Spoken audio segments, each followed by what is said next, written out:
Well, good afternoon. I appreciate you joining us here again for another episode of the Fireplace Show. And today we're going to be talking about something that affects so many fireplaces, so many chimneys across America, and that is water entry issues and how this shortens the life of so many chimneys and causes rebuilds, massive repairs, and other things, and the preventative steps that you can go through. So stay with us, and we'll be with you, and we'll be back in just a minute. And at that point, we're going to start the show.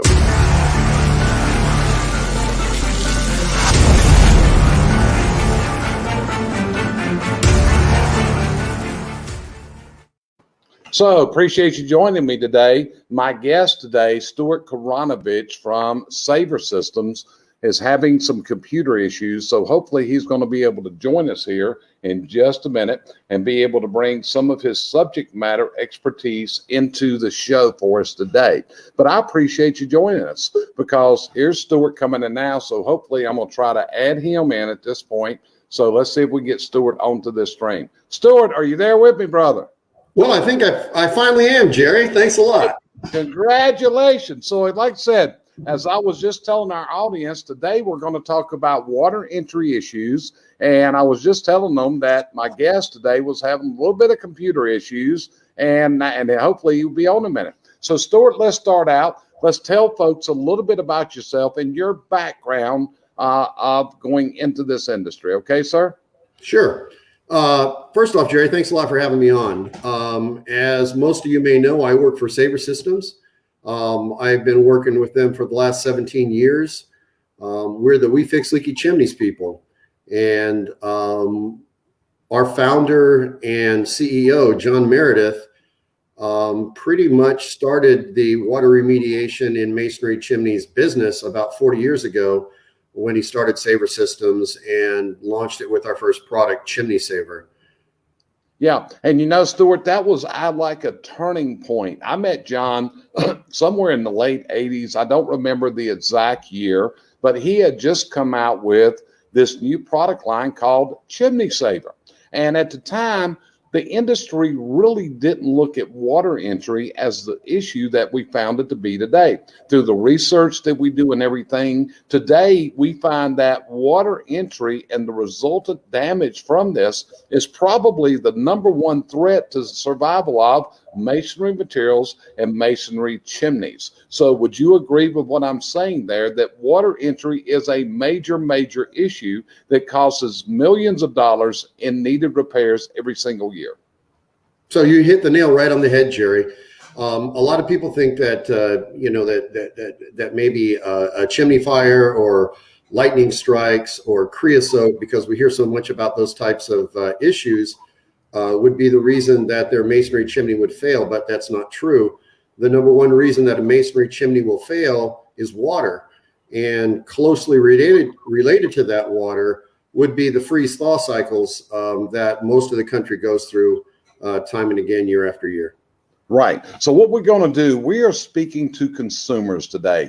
And even though we have a lot of chimney sweeps and chimney service companies in the country that watch our show, what we're doing is we're trying to put this into terms for consumers to understand. And we're going to share with you some of the things that you can look for on your own chimney that may alert you that you need to get expertise in to look at this, to diagnose it, to come up with a strategy for resolution of the water entry issues. So we're going to touch on that. So the first thing we want to cover here is what are the things that you as a consumer can look for? And one of the leading things is going to go to the top of the chimney. And the top of the chimney should have what we call a chimney crown. So Stuart, you want to explain what chimney crowns are? And you've done a lot of training of technicians over the last few years of how to actually pour and install a proper chimney crown. So let's tell consumers, if they're standing in the yard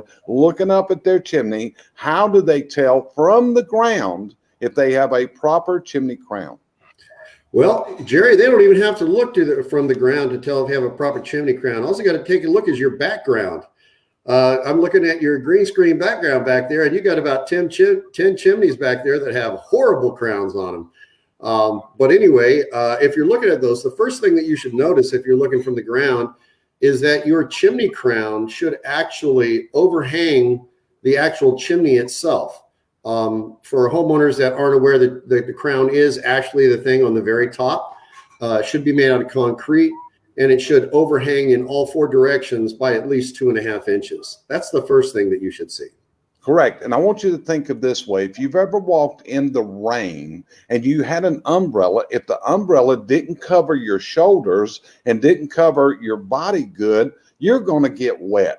And that's one of the purposes of the chimney crown. And like Stuart said, it should be bigger than the chimney, where the water, when it runs off the chimney, doesn't run down the chimney structure. Rather, it runs completely off of the chimney. And one of the things is, Stuart, around the country, there is a lot of chimneys that don't have actual crowns made to the Brick Institute of America standards. They have what we call a crown wash or a crown splay. So let's tell people, because as you look at those chimneys behind me, those are basically crown washes and crown splays that you can see over my shoulder. So explain what we're talking about here and what the problem is with this, Stuart.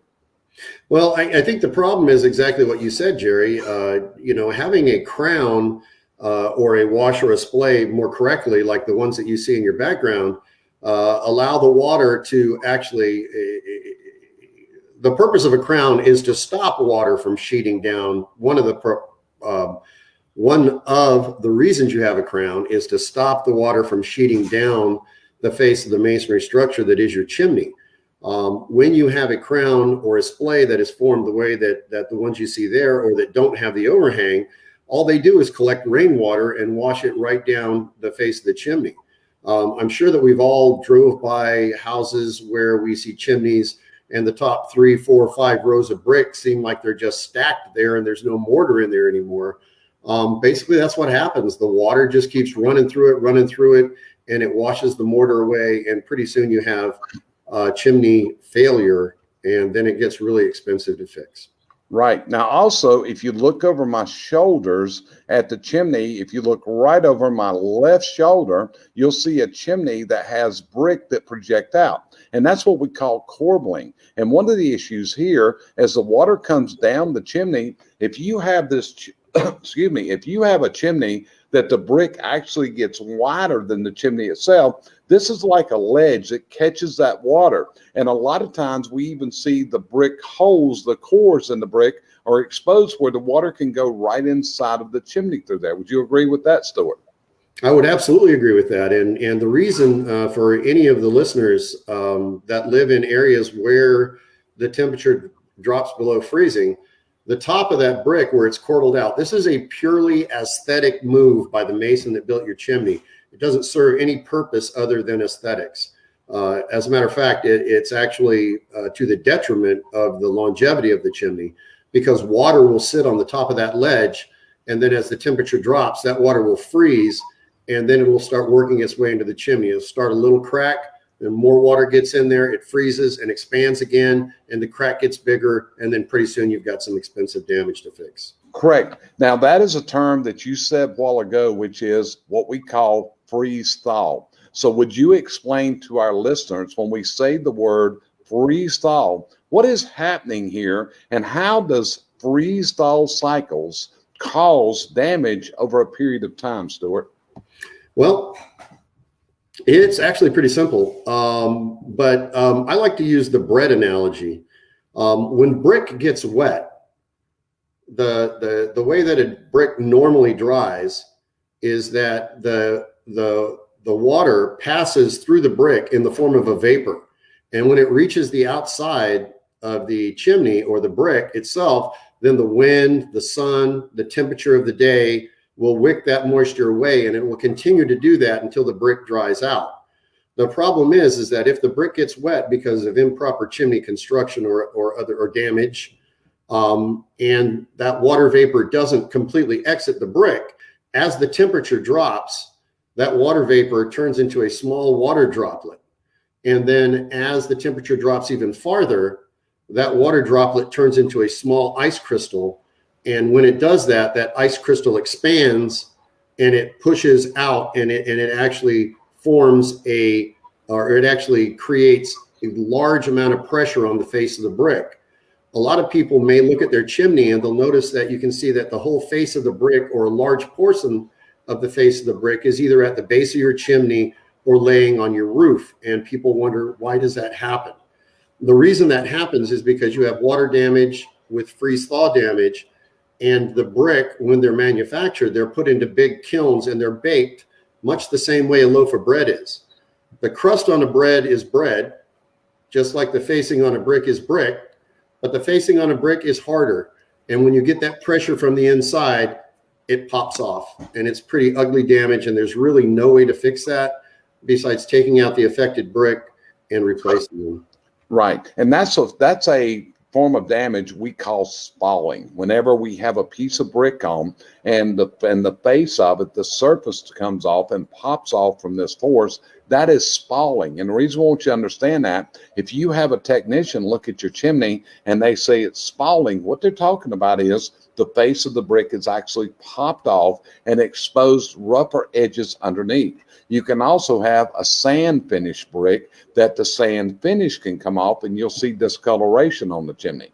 Now, one of the things that we teach in the industry, and both Stuart and myself have instructed a lot of people over the years in diagnostics and analysis of these problems. Okay, so this is a really big thing for the chimney industry. And one of the things that we teach home inspectors, I had a class last week of home inspectors, and we talked about water entry a lot, Stuart, was discoloration of the chimney. And when you look, again, if you look over my right-hand shoulder right now, you'll see a chimney there with one pipe sticking out the top. And on that chimney, and we're talking about this side over here, and what you're looking at, you see where the bricks start to turn a different color. It's kind of like it's mildewing or molding. And that is showing you that water is being retained in that chimney. And one of the things you talk about in a class that you recently did for Stuart was water permeance. So let's talk about what water permeance means whenever we talk of, when you do the class, what are we talking about in water permeance? Well, one of the things, most people were brought up on we all listened to fairy tales when we were kids, and one of the biggest ones they heard was the Three Pigs, and they built their house out of sticks or straws, and then the wolf blew it down, and then they built it out of brick, and it lasted forever. And that's exactly what that is a fairy tale. Brick is basically a heavy sponge. Our eyes are very weak instruments, even if you have 20/20 vision. If you look at a brick underneath a microscope, what you'll find it is nothing more than a network of interconnected capillaries and pores. And they will, an average brick is capable of absorbing 1 cup of water. So if you go out and take a look at your chimney and just do a rough count of the bricks, or take an estimation, and then think about all the cups and how that leads to quarts and gallons, that's water permeance in a masonry chimney. Okay, so got you covered there. So again, as consumers, here's some of the things to look for. Look up at your chimney from the ground. We're looking for that concrete crown to overhang the edges. And Stuart, you said 2.5 inches. Am I correct? Yes, sir. Okay, the next thing we're looking for that you mentioned was looking for brick that step out. In other words, you look at the chimney, it gets towards the top, and the chimney gets bigger, which creates these flat ledges on top of it. So that's what we call exterior corbelling. And when you have these corbelling, that's also a water entry point. Would that be correct? Absolutely. Okay. Then, and we're also telling you, look at the chimney itself, looking for discoloration. Now, I mentioned a while ago, darkened staining and blackish staining. But Stuart, we also have a whitish staining that is called efflorescence. Can you explain what efflorescence is? When people see, and what this will look like is someone has took almost like white paint and painted in sections of your chimney. It won't be the whole thing. It'll be in different areas. So what is efflorescence coming from? What causes it, Stuart? Well, water permeance in the chimney is what causes efflorescence. And basically, efflorescence is mineral and metallic salts that are brought to the surface. Remember when I talked about how a brick dries naturally? It gets wet and the water vapor moves through the brick in the form of a vapor, and it gets to the surface and it's wicked off and it's dried. Well, as it travels through the brick, in some brick, it will pick up the mineral and metallic salts and it will deposit them on the surface. If you see this type of damage on your chimney, the first thing that needs to do is the efflorescence obviously needs to be removed for aesthetic purposes. But other than that, what it is doing is giving you a big major clue that you need to have somebody qualified take a look at it and figure out where the water is entering your chimney, because this is like a warning sign. This is like the tea kettle that starts whistling that tells you it's fixing to start boiling. Gotcha. So let's keep going. Now, Stuart, sometimes we have chimneys, and as you look at them, we'll say it's a 2-story house or it may be a 1-story house. And as you look towards the bottom, as you get closer to where the fireplace is, a lot of times the chimney gets bigger by angles sometimes on one side of the chimney, sometimes it's on both sides of the chimney. And this is what we call the chimney shoulders, or the exterior corbels is what that is. Is this a water entry point here where the chimney gets wider coming out, Stuart? It absolutely is. And this is another design characteristic that didn't really take into account the survivability of the chimney in the elements. Whenever you see these, a lot of times you'll see discoloration underneath them. Many times you'll see microbial growth, mold, algae growing on these things, and they need to be addressed quickly, because that's one of the easiest ways that a chimney will bring water into your living space. Right. Now, Stuart, as we look at these exposed areas, and if you and I were up closely evaluating this situation, we'll say we're at the home and we're a foot away from this. Often we find separations between the brick and the mortar where the water has gotten into it. It's caused the stress of the freeze thaw and separates the bricks. And one of the things that you need to be aware of is water problems are never going to go away. Often I talk about when you have a small problem, it's going to become small, but then the issue will accelerate and means it's going to get worse. So each and every time that we have this freeze thaw and the chimney is wet, what we're going to do is we're going to repeat this expansion. So at the beginning, we may just have this expansion that we can only see with a microscope. But then after a period of time, these places get bigger and bigger till finally we can actually see brick falling off the chimney. Would you agree with what I'm saying here? I would agree with what you're saying, and if you give me a little latitude here, I'd like to speak to the difference of preventive and corrective maintenance. Hey, you got all the latitude in the world, man. All right. Well, I come from a military background, and the equipment that I worked on in the military had to work when it needed to work. And so I spent 85% of my time doing preventive maintenance, because we knew that the equipment will break down. So you groom it and you make sure that it doesn't break down at the most inopportune moment. A lot of people, whenever we're dealing with water remediation and masonry chimneys, only take action after they have some type of occurrence. And if you wait until after something happens, then you are by definition chasing the curve. And once you start chasing the curve, it's ultimately harder to fix it, and almost always multitudes more expensive to fix it. So what we need to do is we need to listen to masons. And a true mason will tell you that it is not a question of if a masonry structure, chimneys included, will leak. It's a question of when. And so if we take preventive maintenance and actually treat the crown, the chimney itself, and the flashing, which are the three main contributors to water coming into a home and causing damage, then we can do it inexpensively, and we can stop the type of damage that may cost us thousands and thousands of dollars down the line if we choose to ignore it. Right. So, Stuart, let me ask you if you agree with the statement that I'm getting ready to make. And if you don't agree, that's fine. But I feel like that the American construction industry doesn't recognize how to make these structures water repellent. So what's happening is we have millions of structures built across the United States that these preventative measures were not taken into account at the time of construction. Would you agree with that statement?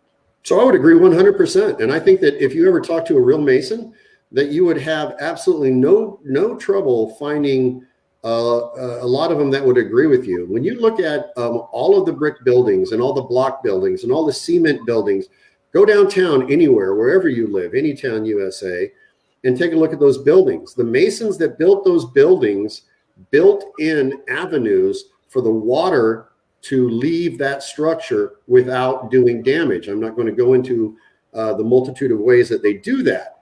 But for some reason, when they built chimneys, they didn't do it. And if you actually look at a chimney, is it not functionally the same as a small building? It has four sides, it has a top, it has a bottom. So we should build in areas for water to exit the system. And when you get a knowledgeable chimney sweep or a knowledgeable mason, you'll find those things, but they are quite uncommon. Right. Now, another substance that's out here that's not brick is many times builders will use, we can call them concrete block, we can call them modular block, we can call them different things, but it's built out of a concrete block that's formed at a block plant and they're laid up. This is also underneath many of the brick. So when we talk about a concrete block, do we look at it differently? Is it more water repellent than brick, or is it more apt to suck in the water into a concrete block, Stuart?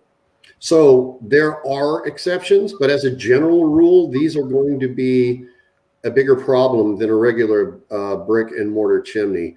The reason being is that, remember when we talked about the capillary and pore structure of brick, if you go to concrete block, you'll find that the capillary and pore structure of that substrate is actually quite larger than it is in brick and mortar. And so when you're choosing a product to treat those, you need to make sure that you get a product that is built to treat those, because the capillary and the pore structure is much different.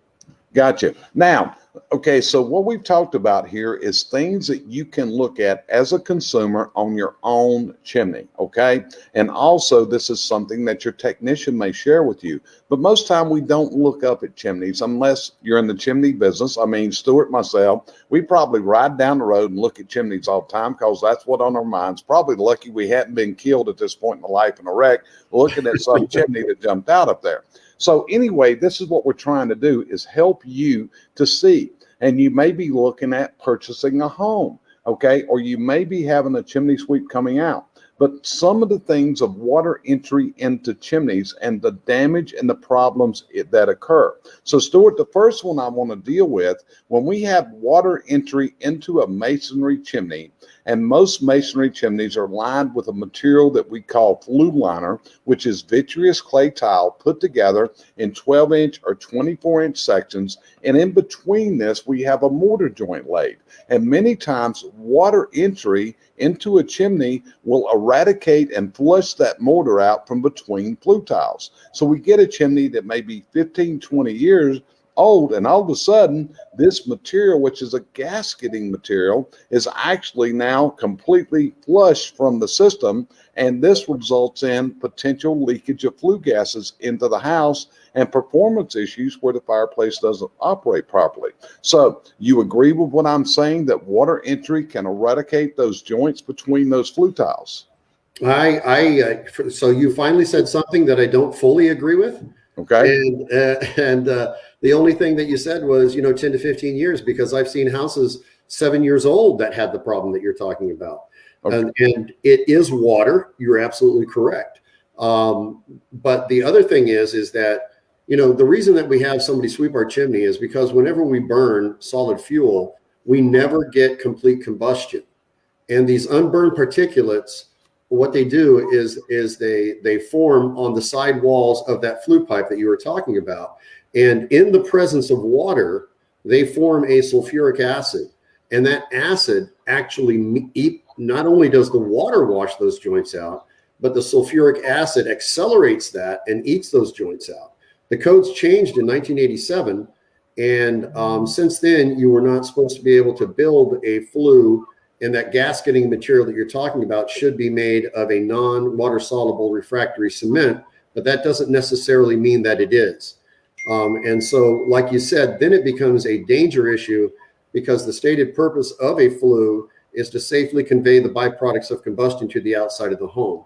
If you have holes in that around where your mortar should be, and you let flue gases out into that chase, you have no idea where they're going after that. Right. And I'm not going to disagree with your 7-year time frame. We're actually in agreement. The thing is, yes, right, it does happen, but a lot of times when we look at it, but I also want you to listen carefully to what Stuart said, which it was only in the late 80s, 1980s, when the material that was specified between the flue tiles was more impervious to these acids and these waters that were entering into the chimney. So if your home was built prior to 1990, I think that Stu and I would agree that you more than likely have an improper mortar that's not going to give you a long life. And today, Stuart, we're talking over 40 years ago, and that's why we see a lot of issues with this, right? Absolutely, 100%. Now, Jay Walker just brought up, and this is also performance problems with gaps between the liners. See, today we've got a couple different technicians that are watching our show. Jay was from Tallahassee, Florida that came in, good friend of ours. This is Jesse Hersey, and he is a technician working in Wichita, Kansas. And you can see all brick, stone, and masonry absorbs water. So again, it is recognized very heavily in the industry. So let's tell folks about another place that they can see it without a ladder, because again, that's where, you know, when we talk about the missing mortar between the flue tiles, that's something that's going to take a technician, more than likely with a video inspection device, to lower into the chimney and see it. Now, it can be so bad that a skilled technician, yes, we can see those gaps. Okay, Stuart, you and I, but we're experienced in looking at this. So if that's a concern, that's going to come down to having the right technician there. But one of the things is that a lot of people will have a firebox there where you burn the wood. And as you look at the firebox, you're going to see that the brick are splitting, the brick are spalling like we talked about. The firebox is just deteriorating. And often this is going to be traced to the water entry and draining down into that firebox area where it softens the brick and ends up causing damage. Again, what we're doing is heating that water up. When we heat the water up, we make steam. So am I on track with what I'm telling people to look at for in their fireplaces, Stuart? Absolutely. And even if you don't have an open hearth, if you have an insert, you may not see the firebox deterioration, but if you pull that stove out, you may see it's rusting through. Yeah. And a lot of times you get a lot of rust on those things and then they become unusable and need to be replaced. Correct. So again, you got to remember, this is something, and this is not promotion by the industry. You know, the standard of care of chimneys goes down to NFPA, and then there are 211 standard. And NFP stands for the National Fire Protection Association.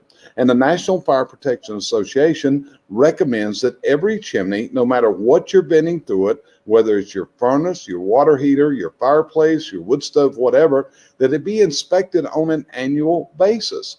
Not necessarily that it needs to be swept or cleaned, rather that an expert needs to look at this. And NFPA specifies that you've got to have a qualified agency doing this. And a qualified agency has to meet certain criteria according to NFPA 211.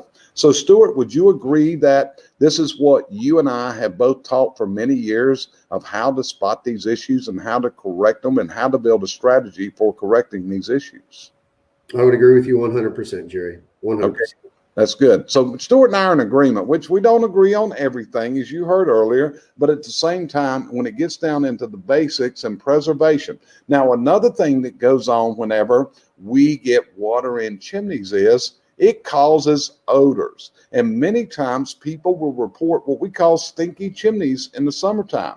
And where this is coming from is the chimney gets wet, and then in certain pressure conditions, it pulls the air down the flue into the home through the damper. And when you get around your chimney, it just literally stinks. So is stinky chimney a problem here, Stuart? Absolutely it is. And a lot of people suffer with that. There's a lot of things that we can do for it. But one of the biggest things that we can do is eliminate the water, because what it's actually doing, not only, like you said, we get the temperature inversion, and instead of the smoke coming up, the smell comes down. And it usually happens in the summer when it's warmer in the house than it is in the outside. And normally when you're building a fire, obviously, it's warmer at the bottom and colder outside. Those problems are made worse by the fact that we have those unburned particulates on the inside of our flue system. And when they get wet, they stink. That's it. So here's the whole thing. Some years ago, the company that Stuart works for, the name of the company is Saver Systems. And Saver Systems, basically, there you go, just like on this hat. So Saver Systems makes a lot of maintenance products, not just for masonry, but Stuart, y'all also manufacture products to protect wood, such as decks and other things. Am I correct? Sure. Okay. So that, one of the things that this company does is they produce products to help in the maintenance of the home and also in the repair of these issues. So one of the things that they have produced is a checklist. And Stuart, on this checklist, I got a copy printed off here. We got 31 points of concern of water entry on this ceiling. So some of these things, to be honest with you, you're going to have to get onto the roof to check these. One of the problems we have here, you've got where suitable materials used for the base flashing and counter flashing. Is the flashing bent or missing? So there's really no way to see this one from the ground. Would that be correct, Stuart? Yes, that's correct. Okay, and also let's tell them what counter flashing is, because a lot of people may not know this, but this is a big water entry issue where we don't have a good seal between the home and the chimney, and many times the water can go right between these two gaps and get into the lower portion of the chimney. So anything you would share with our listeners on flashing and counter flashing? Well, flashing is a lost art.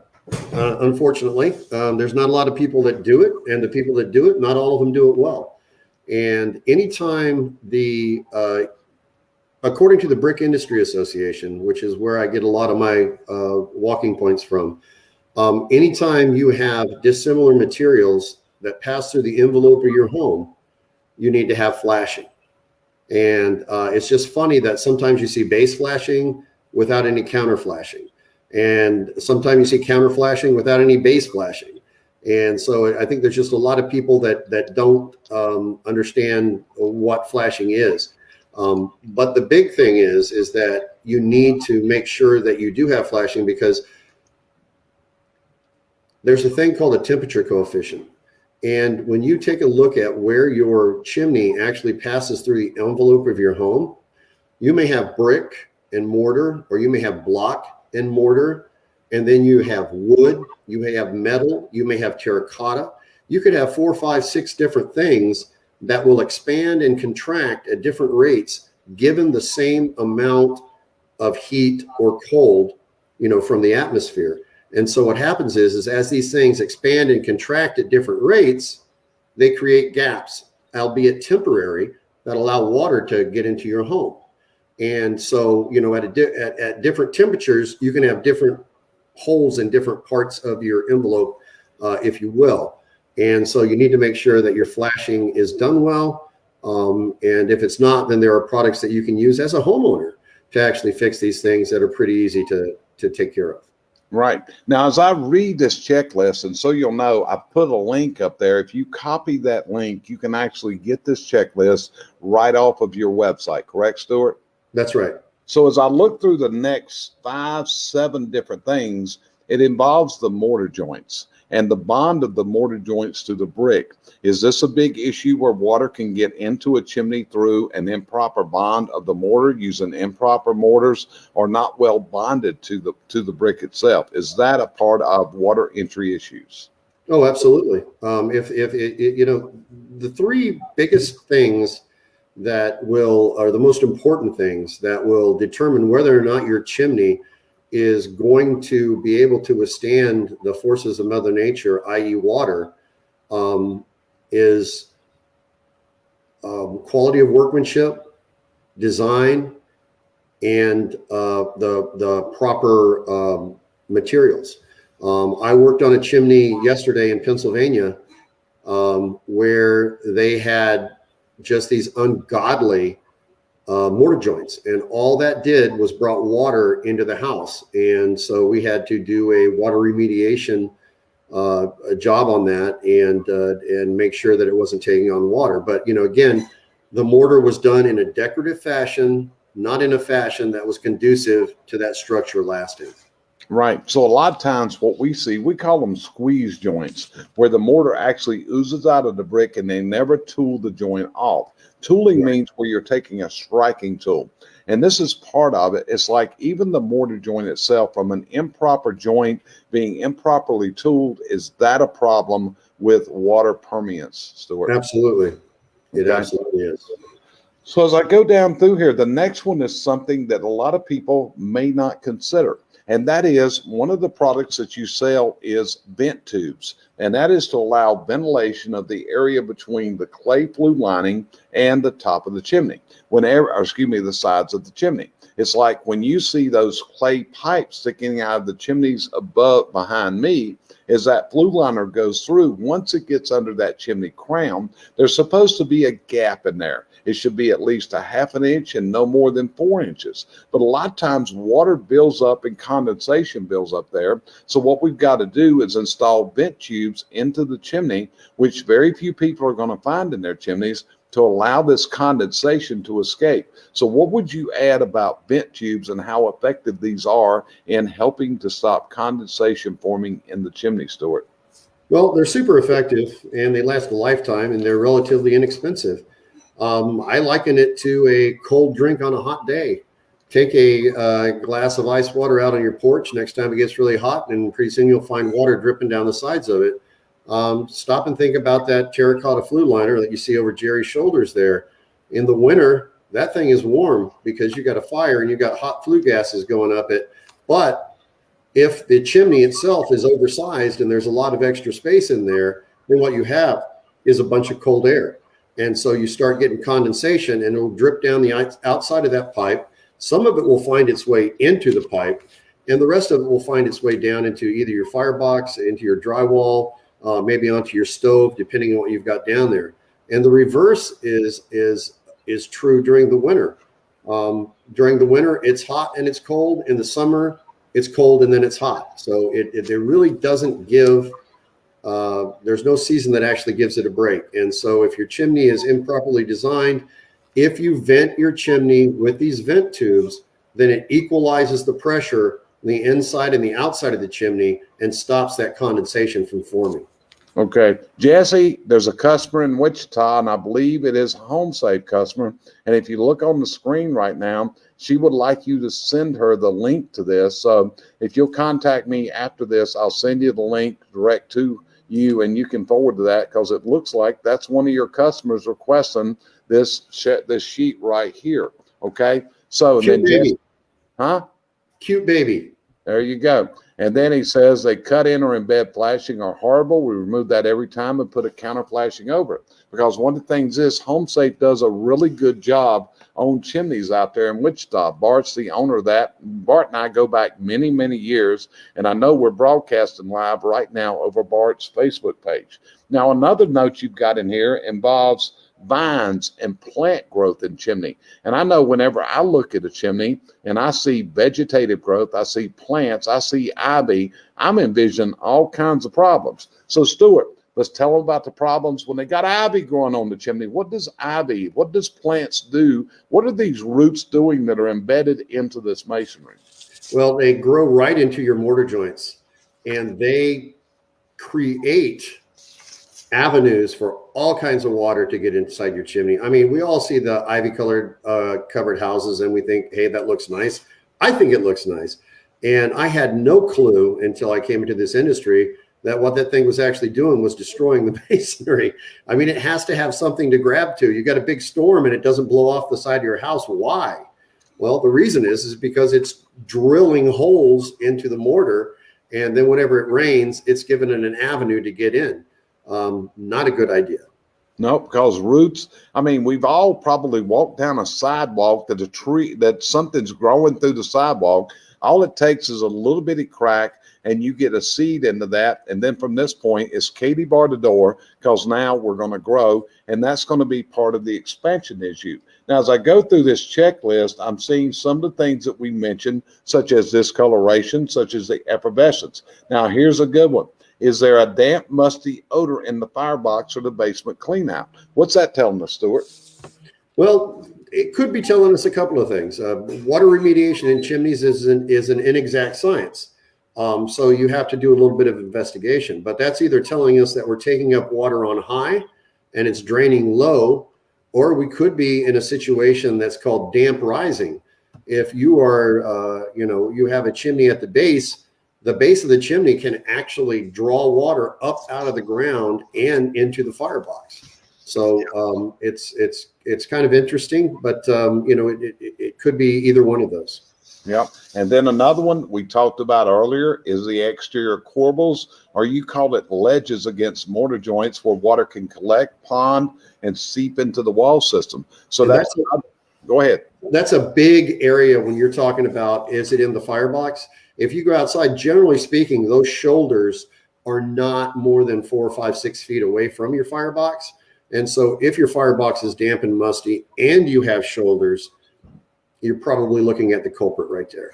Right. And when you see these exterior corbels, again, look for the discoloration. If you have water entry, usually you're going to see staining directly below those shoulders. And that's telling you. That's what I try to teach every technician when I take them through basic training, take them through diagnostic training, to be looking for the colors on the chimney. Same thing when I teach home inspectors, Stuart. I try to teach them the obvious defects that these exterior signs tell us and point us to problems. Like I said, you're hearing Stuart and I talk about things that we know are happening inside.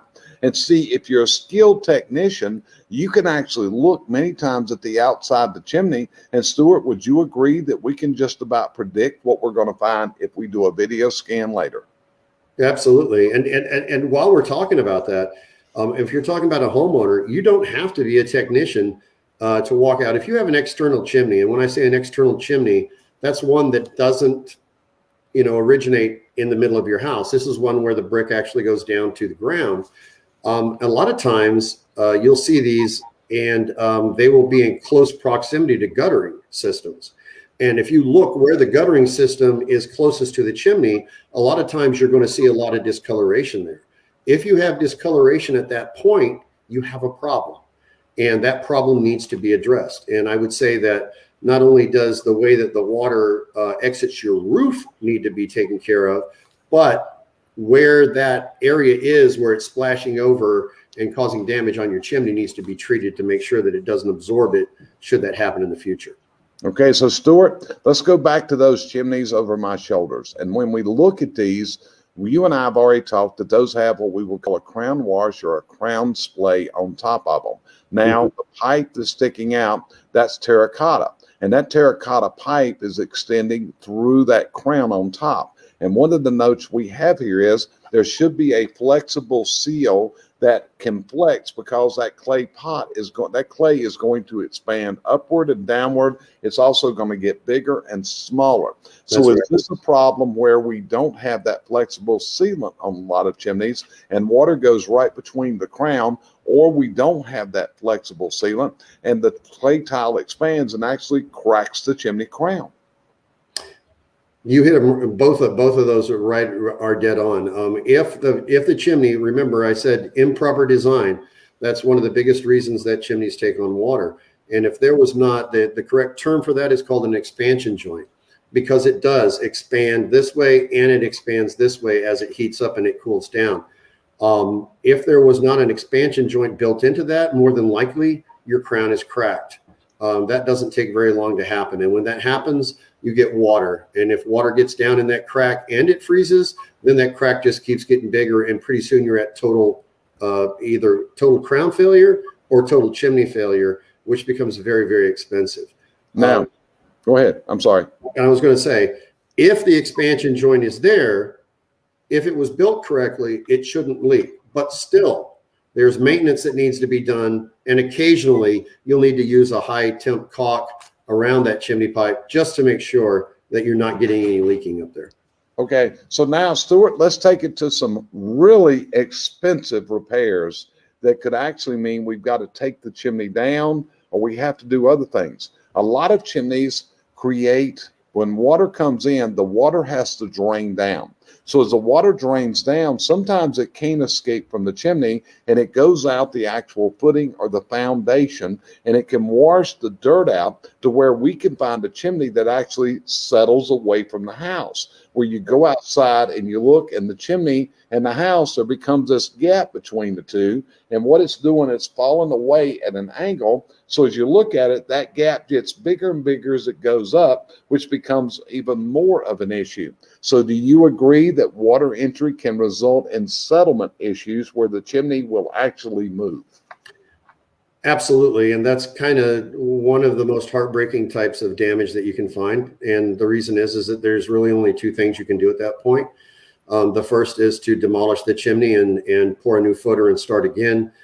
But there are other companies out there that have specialized equipment and products where they can actually stabilize and remove that and buttress that footing so that it goes back up against the house. But either one of those things is going to be very expensive. Right. So, and very true. That's what we call, that's where it's jacked into place, and that can be difficult. In many cases can be almost impossible because as it moves, debris goes in, so they can't jack it into place. And Right. again, many times to properly fix it, there's only going to be one repair. That means we're going to take the chimney down and we have to build a new chimney, dig new footings, all those kind of things. So, and one of the problems is sometimes the footings aren't deep enough. So you're sitting at a marginal failure that can happen. And this is something that happens after a number of years of the system. Now let's go to another issue here in chimneys, and that's going to be the capillary action when we have improper drainage from landscaping, that the water will not move away from the chimney. In other words, the way the lot is landscaped, the water actually is forced to the chimney. And when we talk about a capillary action, let's tell people what we're talking about here. When the water comes up against the chimney, what happens at that point, Stuart?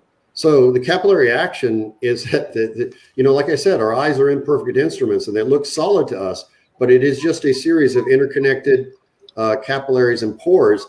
And those things, what you're talking about then, Jerry, is you're talking about below grade, and you're talking about what we call hydrostatic pressure, which means now we don't only have water, but we have water with force behind it. And when that happens, the capillary structure it's almost like it sucks water in, actively sucks water in. It's almost like a vacuum sucking it like up. Like a vacuum. It's like turning on a faucet, if you will. Yeah. Stuart, I actually had a sweep in New Jersey that went through one of my classes, and they had this issue and they had tried to stop it. And I told them, send me pictures. And they sent pictures, and the capillary action, it went all the way up a 2-story structure. You could see it on the second floor. We could tell the outline of where the smoke chamber was, where the firebox was. It was one of your clients too. And he went through a diagnostics class I was teaching a few years ago. And he said, Jerry, we're trying to figure this out. And we've done all these steps. And I said, well, the problem is your landscaping, the water is being funneled directly to the chimney, and the chimney is sucking the water up. And this is the things that come from experience a lot of times. This was not an inexperienced sweep. Okay. If I gave you the guy's name, it would be shocking because he's well known, been doing this for years, does high quality work. But this is why education is so vastly important. Now, your point 31, and it says here, when water is applied to a visibly dried masonry, does it disappear and soak into the system within a few seconds? So I'm presuming what Saver System is saying, this is a way to check the water permeance. In other words, if you wet the chimney with a garden hose and the water is sucked into the chimney, what's that telling us, Stuart? It's telling us that you need to take action before it gets expensive. Okay. The good part about a homeowner diagnosing water problems with his chimney is that the test equipment to do that is very inexpensive. A garden hose or a spray bottle, if you're up top, All you need to do is spray the crown, spray the chimney, hit it with a hose. If water is absorbed into that chimney almost immediately, you need to take some preventive action before that ends up in your home. If you're dealing with a professional, they're going to have all kinds of diagnostic tools. There are things we call masonry absorption tubes that will give you an exact reading of about how much water your chimney will take in, given the duration, or a 20-mile-an-hour driven rain, et cetera, et cetera. But in the reality, these things are not necessary. The average homeowner can do it with a hose or a spray bottle. Okay, so Stuart, we go back again, and your friend John Meredith, back somewhere in the late 80s, I can't remember the exact year, came out with this material called Chimney Saver. And let's identify the materials, because applying water repellents, if we apply the wrong repellent to masonry, can we actually cause the problem to worsen, Stuart? Absolutely. And that Jerry, I got to be honest with you, man, this is, I'm all about helping people. And this is one of the most heartbreaking things is when a homeowner has has understood that they had a problem, probably not the magnitude of the problem they had, and they went down to the big box store and they bought something and they've sprayed it on their chimney, and then the damage that they're trying to remediate accelerates, and it gets expensive to fix. It's a problem. When we were talking earlier about how masonry dries out, and we were talking about the vapors moving through, you never, ever want to put anything on a exterior masonry chimney that is going to block the free migration of gas vapors through that chimney. Because if you do, you will most likely accelerate the damage that you're trying to fix. And this includes painted chimneys. We've all seen chimneys that are painted. When you paint a chimney, you take away the avenue for that brick to dry out, and are almost certainly asking for problems in the near future. And paint was my next thing about people painting chimneys, because when you paint it, you've actually put a barrier onto there. So the moisture that gets in behind the paint, and actually what we find a lot of times in the field, we find where chimneys have been painted, and if you peel the paint off, all of a sudden the brick is just crumbling behind it, because it's actually accelerated the problem. So when John came out and introduced Chimney Saver, he was actually a chimney sweep there in Richmond, Indiana. So tell me this, Stuart, what makes Chimney Saver unique to solve the problem of water entry into masonry materials? Okay, let me backtrack for a second and I'll get right to that. But the other thing I was going to say is that, when people, I just want to get this, because people that paint chimneys sometimes don't understand when you talk about, if you painted a chimney and you could paint that chimney and you could guarantee that envelope, because that's what you've done, is put an envelope over your chimney. If you could guarantee that envelope would remain intact throughout the life of the chimney, you would be fine. But the problem is that one little crack and water starts going in it, and it never comes back out, and it always gets stuck in there, and then you end up with what you're talking about, with the brick crumbling when you take the paint off. So I just wanted to backtrack to that. But given, why is Chimney Saver the preferred product of professionals, and why has it been the preferred product of professionals for the last 40 years?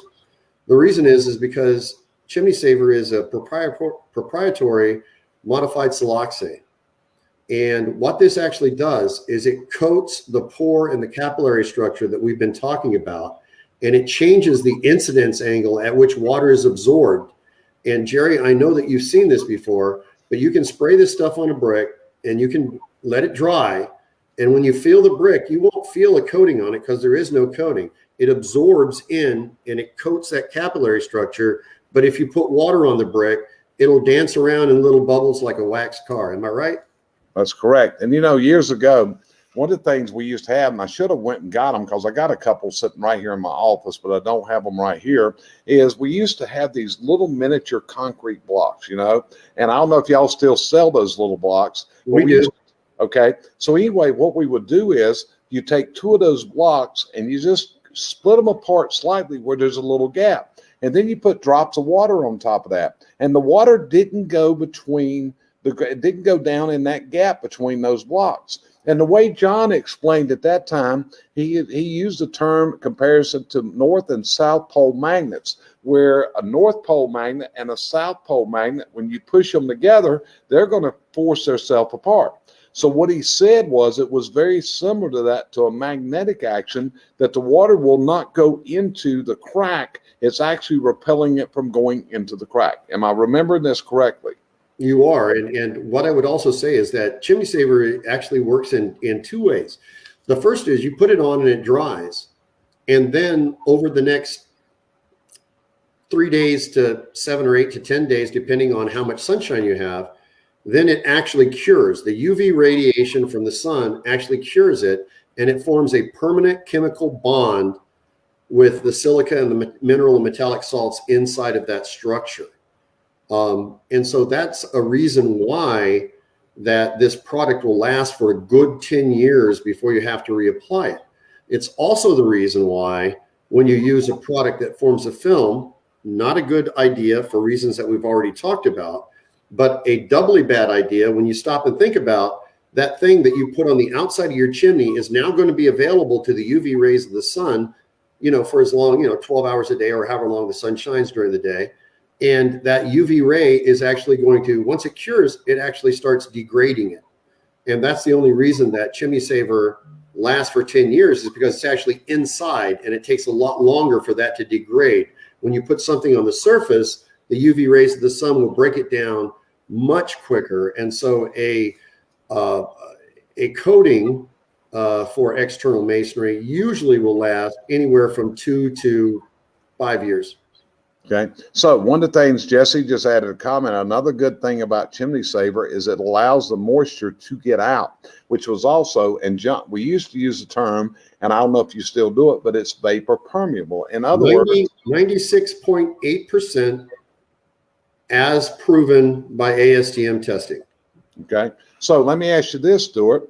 Do we approach waterproofing of concrete block, modular units of concrete block, and do we approach it and brick as the same, or is there a difference in treating those two materials? Trick question. They're both treated the same way, but with different products. Okay. And like we said earlier, block and depending on what type of block you're talking about, they have different pore and capillary structures. And so what you have to do is you have to use products. If you're going to coat those, you have to use products that have different molecular sizes because the gaps and the cracks in there are a lot bigger. So we make products specifically for block chimneys, and we make products specifically for brick chimneys. Okay, so good. And that's what I was getting at. I don't know, maybe that came out when I said I was talking about the different materials, even though it probably didn't come out that way. We're still applying it in the same mannerism that's being sprayed on, those type of things. So let me ask you this. Let me caveat real quick.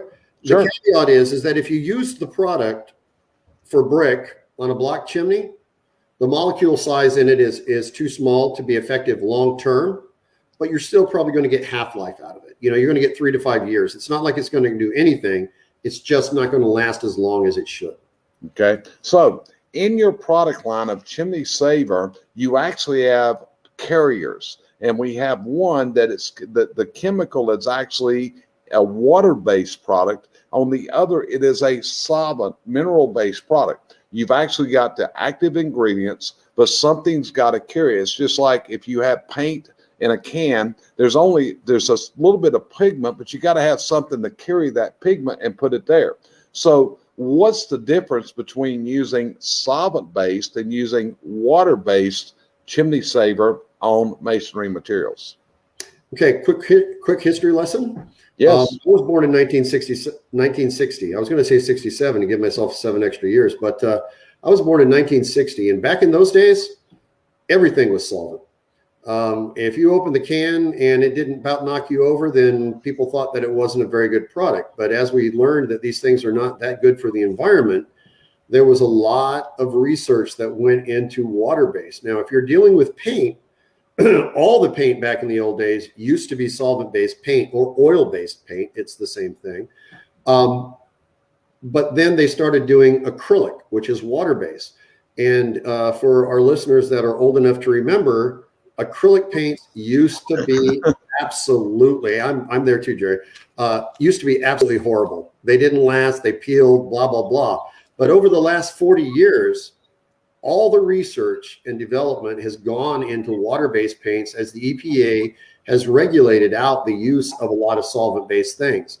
And so I would posit to you that water-based products, especially in the weatherproofing industry, are as good, if not better, than solvent-based products. Now, there are some reasons that we might use a solvent-based product, but they are limited. Okay, so we can do a satisfactory job with a water-based material. It's actually probably better for the installer. It's probably better for the environment. Is that what I'm hearing you say, Stuart? That's exactly what I'm saying.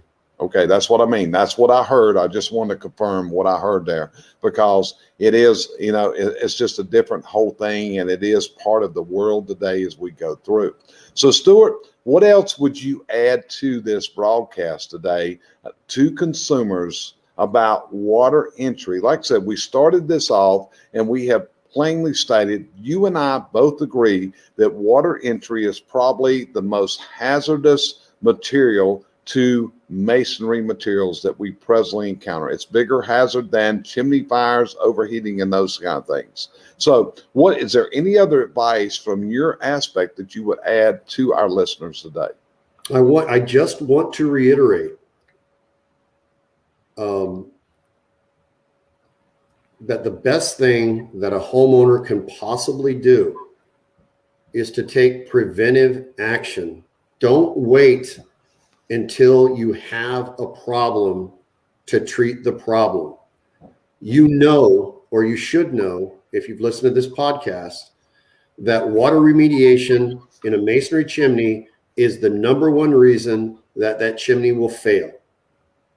And if you take preventative action before the water actually gets into your space, then it's going to be pennies for dollars, because once it gets into your space and you get black mold, you get rotting framing members, you get deteriorating drywall, then not only do you have to fix the water remediation problem, but you have to fix the problems that it created as well. So get in front of the curve, get your stuff treated, and never have to deal with these problems. That's correct, because water is a very damaging thing. I mean, I'm sitting here right now, Stuart. I don't know if you can hear the construction noise right there, but our master bathroom had a small leak. So right now, we've had to tear the whole bathroom out for this little bitty leak, because guess where it was? Right under the shower, right under the towel.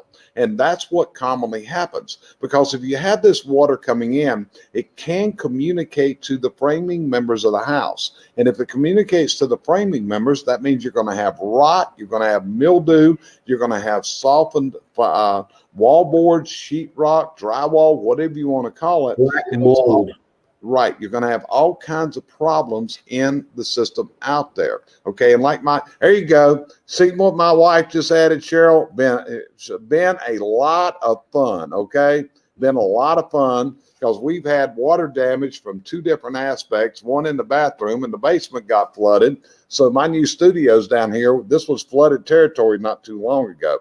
So anyway, the whole thing is, listen to what Stuart said. You need to take these preventative measures. And the preventative measures means if you don't have the proper crown, get it on before the damage occurs. You can also buy overhanging chimney caps. Many years ago, I actually developed a cap that has an overhang to simulate that in the cap system, and different people sell these around the country. And my whole thinking was, we need something that can simulate this overhang. So different people came out with that. Owens Chimney makes them. They call them the chimney helmet. Copperfield makes them. They call them I forgot what they call theirs, but all these different things. So most of your chimney sweeps in the country can sell these preventative measures. Getting the chimney waterproofed, getting it done before the damage starts. Is that a good idea, Stuart, to waterproof a masonry chimney before there's any problems? Go ahead and apply that. Is that a great preventative measure? If you can do anything, that's the best thing. And can I add a shameless plug here, Jerry?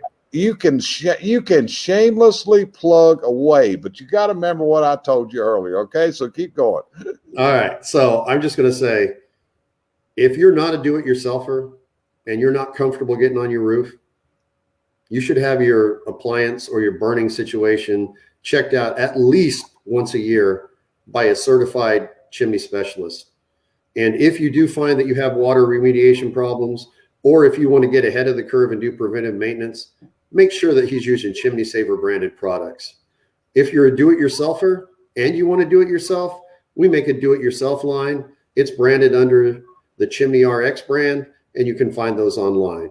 But either way, take care of it before it becomes a bigger problem. And thank you, Jerry, for putting on this show. Right. So I also want to keep you this, okay?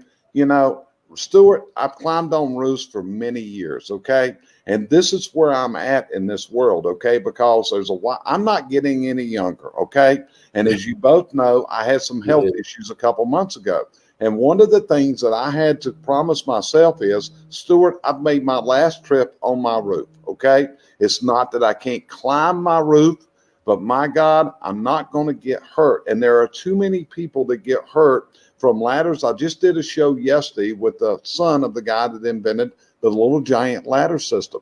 And, you know, a lot of times when you look at it, we're wanting to do something. And I just want people to know there are experts that get hurt on ladders. So if you're going to get up there as a do-it-yourselfer, you better be aware, you know, falling, gravity wins. You ever notice that? You ever notice that when you fall, Stuart, that gravity will always win?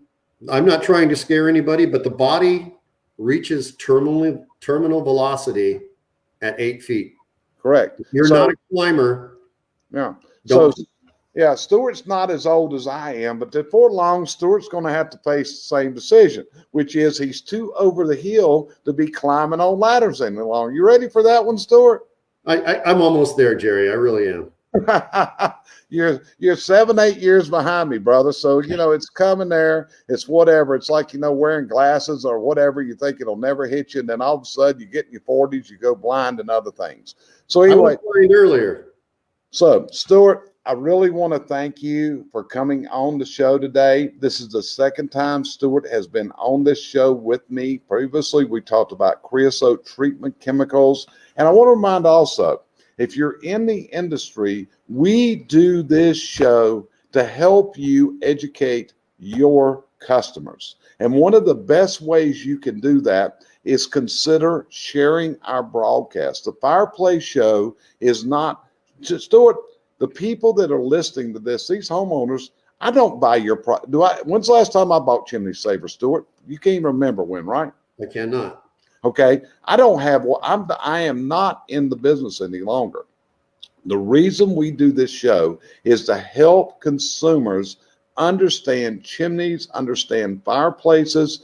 Just this morning, Stuart, I had a real estate agent in California, and he asked, can I share your stuff? Because I got a lot of customers and a lot of people, and I can understand the way that you guys explain this to me. Just like I told you coming in, we're talking to consumers. We want people to understand that we're speaking to. So if you're in the industry and you are watching this, this is what we would ask you to do. Consider sharing this on your own social pages and getting the word out, because our mission in doing the Fireplace Show is to help you explain to your customers what's going on and how to help them further. Stuart, anything you want to add before we shut out of here today? The only other thing I want to say is that Saver Systems has a full team of technicians, 800-860-6327. We are the We Fix Leaky Chimneys people. If you have any questions, please give us a call, 800-860-6327. We'll be happy to help you. And Stuart, y'all can recommend a competent user of their product in their market area. Would that be true? We have an extensive database, and if you think you have an issue and you want a competent person to take a look at it, please call that number, 800-860-6327, and we will give you, we don't pick and choose. We can give you all the people in your area that we're aware of that do a good job, and you can pick your own contractor. Okay. Well, Stuart, I got some more subject matters later on. I'm going to invite you back as a guest in the future. You ready to come back on at a future one if you got your computer working right next time? Man, you know it. You're not going to get a brand new computer before we go on a broadcast again, are you? I am not. Who would know that Apple did not work with this program? I tell you what, at 4:26 this evening, that man on this screen was going ballistic because we couldn't get him in. So that's why I started this show without him, and then all of a sudden he showed up down in the bottom screen. So again, my name is Jerry Eisenhower. My company is CVC Success Group, and we educate, we coach, we work within the chimney service industry, the hearth industry, the fireplace industry, and the home inspection industry. So we're here. If we can help you in your business, reach out to us at info@cvcsuccessgroup.com. And we look forward to hearing from you, and keep watching. We're going to keep coming out. We started doing this show some months ago. And again, the whole purpose of this show is to help the consumers of America better understand their fireplaces, their chimneys, and the problems they have. And hopefully, Stuart, maybe we can help save a life. Maybe we can help save some property in putting on this show, sir. So I appreciate you being here, and I'll see everybody on the next episode of the Fireplace Show by CVC Success Group. Thanks for joining us. It's an honor, it's a privilege, and it's a pleasure, my friends.